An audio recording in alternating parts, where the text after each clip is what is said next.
ಗುಬ್ಬಿ ಪಟ್ಟಣದ ಕೆಎಂಎಫ್ ಪಶು ಆಹಾರ ಘಟಕದ ಆವರಣದಲ್ಲಿನ ನಂದಿನಿ ಭವನದ ಕಚೇರಿಯಲ್ಲಿ ಕರೆದಿದ್ದ ಪತ್ರಿಕಾಗೋಷ್ಠಿಯಲ್ಲಿ ಮಾತನಾಡಿ ತುಮುಲು ನಿರ್ದೇಶಕಿ ಭಾರತಿ ಶ್ರೀನಿವಾಸ್ ರೈತರು 3-4 ಕಿಲೋಮೀಟರ್ ನಡೆದು ಹಾಲು ಹಾಕಲು ಹೋಗುತ್ತಿದ್ದ ಸ್ಥಳಗಳಿಗೆ ಹಾಲಿನ ಉಪಕೇಂದ್ರಗಳನ್ನ ಮಾಡಿಕೊಟ್ಟಿರುವುದು ತಪ್ಪೆ. ಗೊಲ್ಲರ ಹಟ್ಟಿಗಳ ಹತ್ತಿರ ಹಾಲಿನ ಉಪಕೇಂದ್ರಗಳನ್ನ ಮಾಡಿರುವುದು ತಪ್ಪೆ. ಸಹಕಾರ ಸಂಘಗಳ ಇತಿಹಾಸದಲ್ಲೇ ಮೊದಲ ಬಾರಿಗೆ ಸರ್ಕಾರಿ ಲೆಕ್ಕ ಪರಿಶೋಧಕರ ಕೈಲಿ ಆಡಿಟ್ ಮಾಡಿಸಿರುವುದು ತಪ್ಪೆ. ಮಾಜಿ ನಿರ್ದೇಶಕ ಚಂದ್ರಶೇಖರ್ ಎ ಗ್ರೇಡ್ ಇದ್ದ ಡೈರಿಗಳನ್ನ ಸಿ ಗ್ರೇಡ್ಗೆ ತಂದ ಮಹಾತ್ಮ. ಡೈರಿಗಳಲ್ಲಿ ಕಂಪ್ಯೂಟರ್ ಸಹ ಇರಲಿಲ್ಲ. ಎಲ್ಲ ಪುಸ್ತಕದ ಲೆಕ್ಕಾಚಾರ. ಯಾವಾಗ ಬೇಕಾದ್ರೂ ಏನ್ ಬೇಕಾದ್ರೂ ಮಾಡಬಹುದಿತ್ತು. ಇದನ್ನ ಮಾರ್ಪಾಡು ಮಾಡಿದ್ದು ತಪ್ಪ ಎಂದು ತಿಳಿಸಿದ್ರು. ಅವರು 30 ಉಪಕೇಂದ್ರಗಳಲ್ಲಿ ಈಗಾಗಲೇ 6 ನಾವು ಮೇನ್ ಡೈರಿಯಾಗಿ ಕನ್ವರ್ಟ್ ಮಾಡಿದ್ದೀವಿ. ಚೆನ್ನೈನಹಳ್ಳಿ, ಪೆಂಟೆಗೊಡುಂಪಾಳ್ಯ, ಬಿಟ್ಕನಹಳ್ಳಿ, ಪೆದ್ದನಹಳ್ಳಿ, ನೇರಳೆಕೆರೆ, ಆಡಗೊಂಡಹಳ್ಳಿ ಇಷ್ಟು. ಅದರಲ್ಲಿ ನೇರಳೆಕೆರೆ ಮತ್ತು ಆಡಗೊಂಡಹಳ್ಳಿ ಮಾತ್ರ ನನ್ನ ತಾಲೂಕು. ಇನ್ನು ಮಿಕ್ಕಿದ ಎಲ್ಲ ಊರುಗಳು CS ಪುರ ಹೋಗಿದ್ದು ಬರೋದು, ನಿಮಗೆ ಇದು ತುರುವೇಕೆರೆ ತಾಲೂಕು ಬರೋದು ನಿಮಗೂ ಗೊತ್ತಿರಬೇಕು. ನೇರಳೆಕೆರೆ, ಆಡಗೊಂಡಹಳ್ಳಿ ಮಾತ್ರ ನಮ್ಗೆ ಗೊತ್ತಾಗ್ತದೆ. ಇಲ್ಲೆಲ್ಲ ನಾವು ದುಡ್ಡು ಮಾಡಿದ್ದೀವಿ ಅದು ಇದು ಅಂತ ಅವರು ಆಪಾದನೆ ಮಾಡ್ತಾರೆ. ಇಲ್ಲೆಲ್ಲ ಆ ಭಾಗದವರು ಏನು ಡೈರಿ ಮಾಡ್ಕೊಟ್ಟಿದ್ದೀವಿ ಅವರೆಲ್ಲ ಬಂದಿದ್ದಾರೆ. ದಯವಿಟ್ಟು ನೀವು ಅವ್ರ ಹತ್ರ ಪ್ರತಿಯೊಬ್ಬರು ಮಾತಾಡಲೇಬೇಕು. ನಾವು ಅವ್ರು ನಮ್ಗೆ ಎಷ್ಟು ಲಕ್ಷ ಕೊಟ್ಟಿದ್ದಾರೆ ಅಂತ.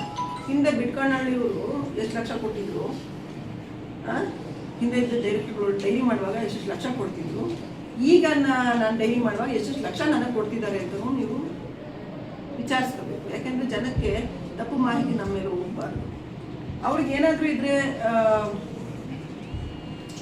ರಾಜಕಾರಣದ ವಿಚಾರ ಬಂದಾಗ ನಮ್ಮ ಯಜಮಾನರು ಅವರು ರೈವಲ್ಸ್ ಅಲ್ವಾ. ರಾಜಕಾರಣ ಥರ ಮಾಡಲಿ, ಈ ಥರ ಸುಳ್ಳು ಆಪಾದನೆ ಮಾಡಿ ಒಬ್ಬ ಹೆಣ್ಮಗಳನ್ನ ಅದು ನಾನು ಅಂಜೋಳಲ್ಲ, ಎದುರು ಪಡೋಳಲ್ಲ, ನನಗೆ ಅದ್ರಿಗೆ ಏನಕ್ಕೆ ಗೊತ್ತಿಲ್ಲ. ಆದರೆ ಈ ಥರದವ್ರಿಗೆ ನಾನು ಕೇರು ಮಾಡಲ್ಲ. ಯಾಕೆಂದ್ರೆ ನಾನು ವಿತ್ ರೆಕಾರ್ಡ್ಸ್ ಮಾತಾಡ್ತೀನಿ, ವಿಥೌಟ್ ರೆಕಾರ್ಡ್ಸ್ ಯಾವುದು ಮಾತಾಡ್ತಾ ಇಲ್ಲ. ಇನ್ನೊಂದು ಸಲ ಈ ಥರ ನನಗೆ ಅಲ್ಲ ಯಾರಿಗೂ ಮಾಡಬಾರ್ದು ಅನ್ನೋ ವಿಚಾರ ನಾನು ನಿಮ್ಗೆ ಹೇಳ್ತಾ ಇದ್ದೀನಿ. ಈಗ ನಾನು 8 ಉಪಕೇಂದ್ರಗಳನ್ನ ಮಾಡಿದ್ದೀನಿ. ಈಗ 8 ಉಪಕೇಂದ್ರಗಳಲ್ಲಿ ಮೂಡ್ಲಪಾಳ್ಯ ಬಂದಾಗ ಶಿವಸಂದ್ರದಲ್ಲಿ ಯಾರಪ್ಪ ಅಧ್ಯಕ್ಷರು? ನಮ್ಮ ಇವರು 5-6 ಸಲ ನಿಂತು ಆಗಲೇ ಎಲೆಕ್ಷನ್ಗೆ 3 ಸಲ ನಿಂತರು, 4 ಸಲ ನಿಂತರು, ಸೋತು ತುಣ್ಣಾಗಿ ತಲೆ ಕೆಟ್ಟೋಗಿ ಹೆಂಗೆಂಗೋ ಮಾತಾಡೋಕೆ ಶುರು ಮಾಡಿದ್ದಾರೆ. ಅವರು ಆ ತಾಯಿ ಅಲ್ಲಿ ಅಧ್ಯಕ್ಷರು. ಅವರು ಅಲ್ಲಿ SC ಮತ್ತು ST ಜನಾಂಗ ಮತ್ತು ಲಿಂಗಾಯತ ಜನಾಂಗ ಅಲ್ಲಿ ಆಯಿತು. ನೀವು ಇಷ್ಟೆಲ್ಲ ಹೇಳ್ತಿರಲ್ಲ, SC ಮತ್ತು ST ಬದುಕಂಗಿಲ್ವಾ, ಅವ್ರಿಗೇನು ಕೊಡಂಗಿಲ್ವಾ, ಶೇರ್ ಕೊಡಂಗಿಲ್ವಾ? ಯಾಕೆ ಕೊಡಲ್ಲ ಶೇರ್? ನಾವು ಕೊಡಲ್ಲ ಅಂತಾರೆ. 10 ವರ್ಷದಿಂದ ಹಾಲು ಹಾಕೋರಿಗೆ ನಾನು ಕೊಡಲ್ಲ, ಏನು ಮಾಡ್ತೀರಾ ಅಂತ ಡೈರೆಕ್ಟಾಗಿ ಹೇಳ್ತಾರೆ. ಸೆಕ್ರೆಟರಿನ ಯಾಕಮ್ಮ ಕೊಡ್ತಿಲ್ಲ ಅಂದರೆ, ಮೇಡಮ್ ಅವ್ರು ಕೊಡಬೇಡ ಅಂತ ಗಲಾಟೆ ಮಾಡ್ತಾರೆ ಮೇಡಮ್, ಕೊಟ್ಟರೆ ನನಗೆ ಗಲಾಟೆ ಮಾಡ್ತಾರೆ ಮೇಡಮ್ ಅಂತ. ಹಂಗಾದ್ರೆ SC ST ಬದುಕಂಗಿಲ್ವಾ ನಮ್ಮ ಜೊತೆ? ಅವ್ರಿಗೆ ಅವ್ರಿಗೊಂದು ಯಾವುದೋ ಬೆನಿಫಿಟ್ಸ್ ಬರೋಂಗೇ ಇಲ್ವಾ? ಅವ್ರ ಹತ್ರ ಮಾತ್ರ ನಾವು ಉಪಯೋಗಗಳನ್ನ ತಗೋಬೇಕು. ಆ ಜನಾಂಗಕ್ಕೇನು ಹೆಲ್ಪ್ ಮಾಡೋದು ಬೇಡವಾ? ಅಲ್ಲಿ ಮೂಡ್ಲಪಾಳ್ಯಕ್ಕೊಂದು ಉಪಕೇಂದ್ರ. ಆ ಉಪಕೇಂದ್ರ ಏನು ಕೊಟ್ಟಿದ್ದೀನಿ ಅಂದರೆ, ನಿಮ್ಗೆ ಗೊತ್ತಿರಬೇಕು, ಶಿವಸಂದ್ರಕ್ಕೂ ಮೂಡ್ಲಪಾಳ್ಯಕ್ಕೂ 6 ಕಿಲೋಮೀಟರ್ ಡಿಸ್ಟೆನ್ಸ್ ಬರುತ್ತೆ ರೋಡಲ್ಲಿ ಹೋದಾಗ. ಏರಿಯಲ್ ಡಿಸ್ಟೆನ್ಸ್ ಬಂದು 2 ಕಿಲೋಮೀಟರ್ಸ್ ಬರುತ್ತೆ. ಆ ಏರಿಯಲ್ ಡಿಸ್ಟೆನ್ಸ್ ಮಧ್ಯೆ ಕೆರೆ ಇದೆ. ಆ ಕೆರೆ ಹೆಂಗಾಗುತ್ತೆ ಅಂತಂದರೆ, ನೀರು ತುಂಬಿರುತ್ತೆ, ಬೇಸಿಗೆಯಲ್ಲಿ ಮಾತ್ರ ಆ ಭಾಗದಿಂದ ಈ ಭಾಗಕ್ಕೆ ಬರೋಕ್ಕೆ ಅವಕಾಶ ಇರುತ್ತೆ. ಅದು ಪತ್ರಕರ್ತರಾದ ನಿಮಗೂ ಎಲ್ಲರಿಗೂ ಚೆನ್ನಾಗಿ ಗೊತ್ತಿರುವಂಥ ವಿಚಾರ.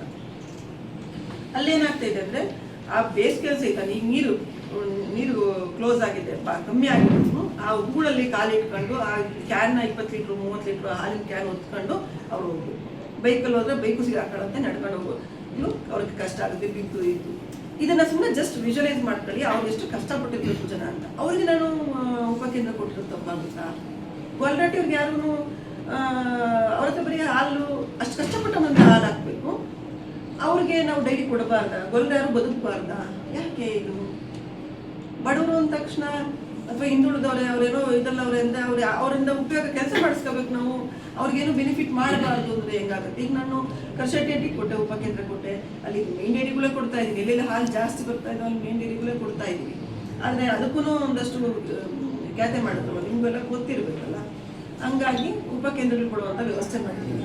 195 ಮುಂಚೆ ಅನರ್ಹತೆಗೆ ನೋಟಿಸ್ ಕೊಡೋದು, ಕಾರ್ಯದರ್ಶಿಗಳಿಗೆ ಮಾಹಿತಿ ಕೊರತೆ. ಅದಕ್ಕೆ ಅಂದರೆ ನಮ್ಮಲ್ಲಿ ಹಿಂದಿನಲ್ಲಿ ಕಾನೂನುಗಳನ್ನ ಪಾಲನೆ ಮಾಡ್ಕೊಂಡು ಬಂದಿಲ್ಲ. ಈಗ ನಾವು ಕಾನೂನುಗಳನ್ನ ಅವರಿಗೆ ಹೇಳಿ ಏನು ಕಾನೂನು ವ್ಯಾಪ್ತಿಲಿ ಕೆಲಸ ಮಾಡಬೇಕು ಅದನ್ನು ಅವ್ರಿಗೆ ನಾವು ಮನವರಿಕೆ ಮಾಡ್ತಿದ್ದೀವಿ. ಅದರಿಂದ ಒಂದಷ್ಟು ಅವ್ರಿಗೆ ರೆಕಾರ್ಡ್ಸ್ ಎಲ್ಲ ಕೊಡೋಕೆ ಒಂದಿಷ್ಟು ನಿಧಾನ ಆಗಿರ್ಬೋದು. ಹಾಗಾಗಿ ಎಲೆಕ್ಷನ್ ಆಗಿರ್ಬೋದು. ಬಟ್ ಅವ್ರಿಗೆ ಎಲ್ಲ ಈಗ ಎಲೆಕ್ಷನ್ಸ್ ಎಲ್ಲ ರೆಡಿ ಇದೆ. ಈಗ ಅವ್ರ ಹತ್ರ ನಾನು ಮಾತಾಡ್ಕೊಂಡೆ, ಹೌದಾ ಏನು ಪ್ರಾಬ್ಲಮ್ ಆಗಿದೆ ಅಂತ. ಈಗ ನಮ್ದೆಲ್ಲ ಎಲೆಕ್ಷನ್ ನಾವು ಪ್ರಿಪೇರ್ ಆಗಿದ್ದೀವಿ, ಎಲ್ಲ ನಮ್ಮದು ರೆಡಿ ಆಗಿದೆ, ನಮ್ದು ಏನು ಪ್ರಾಬ್ಲಮ್ ಇಲ್ಲ ಅಂತಿದ್ದಾರೆ. ನೀವು ಅವ್ರ ಹತ್ರ ನಾವು ಮಾತಾಡಲೇಬೇಕು.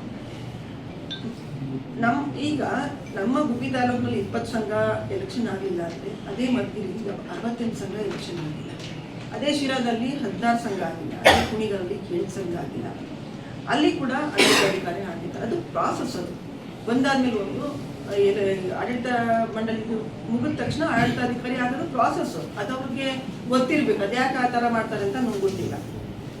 ಇನ್ನು ಈಗ ಸಂಘಗಳು ಮಾಡುವಾಗ ದುಡ್ಡು ಇಸ್ಕೊಂತಾ ಇದ್ದಾರೆ, ಹಾಗೆ ಹೀಗೆ ಅಂತ ಭಾಳ ಹೇಳ್ತಾ ಇದ್ದಾರೆ. ನಾನು 138 ಸಂಘಗಳು, 30 ಉಪಕೇಂದ್ರಗಳಿತ್ತು. ಆ 30 ಉಪಕೇಂದ್ರಗಳಲ್ಲಿ ನೋಡಿ, ಉಪಕೇಂದ್ರಗಳ ಬಗ್ಗೆ ಬಂದಾಗ ಈಗ ಕೊಟ್ಟು ನನಗೆ ಇಷ್ಟ. ಈ ಉಪಕೇಂದ್ರಗಳು ಎಷ್ಟು ವರ್ಷ ಆಗಿದೆ ಅಂತ ಇದನ್ನೆಲ್ಲ ನೀವು ದಯವಿಟ್ಟು ಇದನ್ನು ಹತ್ರ ಇಟ್ಕೊಂಡು ಶೂಟ್ ಮಾಡಬೇಕು. ಯಾಕೆಂದರೆ ಒಂದೊಂದು ಉಪಕೇಂದ್ರಗಳನ್ನ ಈಗ ಕೈ ಬರ್ತಿದ್ದಲ್ಲ, ಇದು ನಿಮಗೆ ರೆಕಾರ್ಡ್ಸ್ ಇದೆ, ನಮ್ಮಲ್ಲಿ ಇದರಲ್ಲಿರೋದು ರೆಕಾರ್ಡ್ಸ್ ಇದೆ. ಒಂದೊಂದು 15 ವರ್ಷ 20 ವರ್ಷ ಈ ಥರ ಆಗಿದೆ ಉಪಕೇಂದ್ರ. ನೋಡ್ರಿ, ಈಗ ಹೋಬಳಿ ಗೇಟ್ 19 ವರ್ಷ ಆಗಿದೆ, ಅದು ಗೋಪಾಲ್ಪುರ ಬರುತ್ತೆ.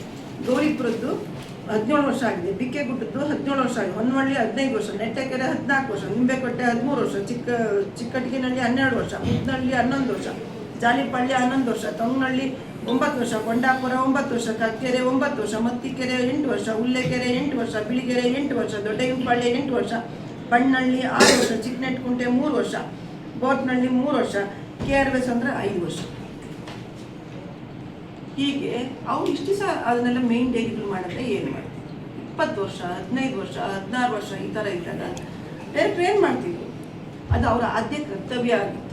ಯಾಕೆ ಮಾಡಲಿಲ್ಲ? ಅಲ್ಲಿ ಅವ್ರ ಸಂಬಂಧಿಕರು ಇರಲಿಲ್ಲ ಅಂತ ಮಾಡಲಿಲ್ಲ.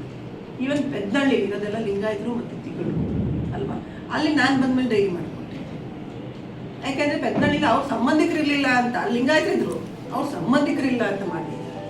ಅಲ್ಲಿ ಆ ಮಟ್ಟದಲ್ಲಿ ಅವರು ಇಳಿದು ಕೆಲಸ ಮಾಡ್ತಾರೆ. ನಾನೆಲ್ಲ ಜಾತಿ ರಾಜಕಾರಣ ಮಾಡ್ತಿದ್ದೆ, ಅವರು